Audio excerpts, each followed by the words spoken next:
Hey, it's Clawhammer Mike here, and I'm about to hit the road. Gonna go on a little ethnomusicologist trip down to southeastern Minnesota, see what we pick up. Minnesota Fiddle Tunes Project is gonna try and unearth some stuff. And of course, I'm not taking much stuff with me, but you know I gotta take my button box here with just in case. So we'll see what we find. This was just meant to be a short day trip to do some research and go through historical societies in the southeastern portion of the state, and then make my way to near La Crosse, Wisconsin, to Ettrick, Wisconsin, to research a man named Alfred Storsveen. But as luck had it, I spent most of the morning at the Olmsted Historical Society. This is one of the many places I'll go, a bunch of historical societies. And this is what we do. We do research all day. Here's a fiddler named Ginther.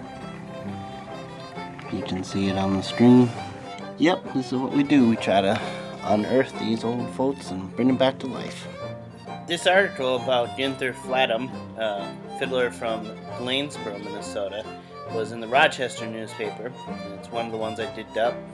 It has some great stories about it. It says, "The age of Ginther Flatham's fiddle is uncertain, and it doesn't have a fine finish, but beneath his exuberant bow, it plays as well as any pampered Stradivarius." It talks about him wanting to play his dad's fiddle, and how his father was a good fiddler, and how his father always kept his fiddle up on the top shelf, and he would eye that thing, and then eventually when he was 9 years old, he would go up and he got that fiddle from the top shelf, and he started to learn how to play it. He says his favorite tune is Selmer Ramsey's Old Time Waltz. Well, I just got done at my first stop here in Olmsted County, and to do a little bit of research at their historical society, $10. You could go broke doing this kind of stuff, so move on to the next county.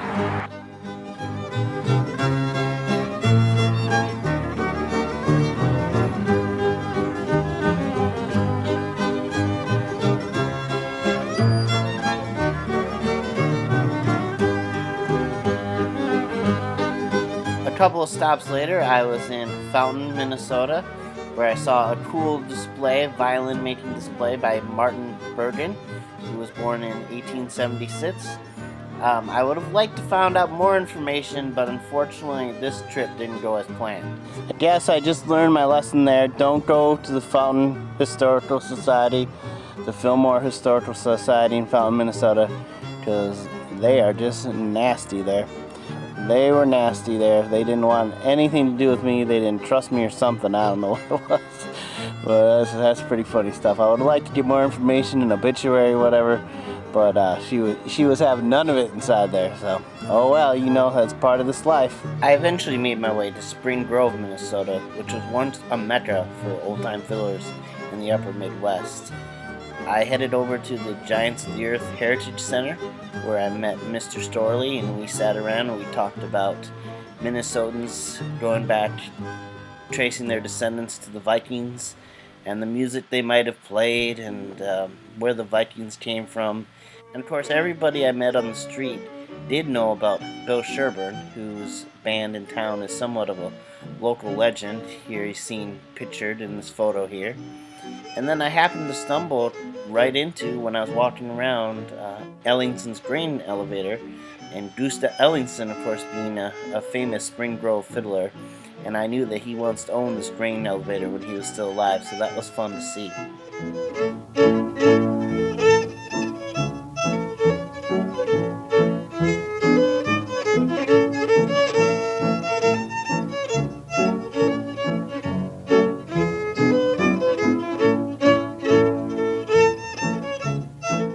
Right behind me is the Ellingson grain elevator, where that Goose Ellingson owned and operated. He was one of Minnesota's great fiddlers back in the day.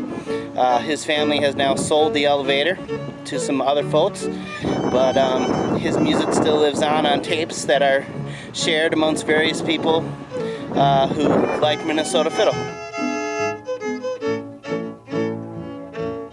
While walking back from where I was going just now, this lady just jumped out of her car and excitedly told me that the town was having a beard contest coming up this weekend, and that she was really hoping I would enter, but unfortunately I told her I don't really live here. But these trips kind of end up being less about music and more just about people in the end, after all anyways.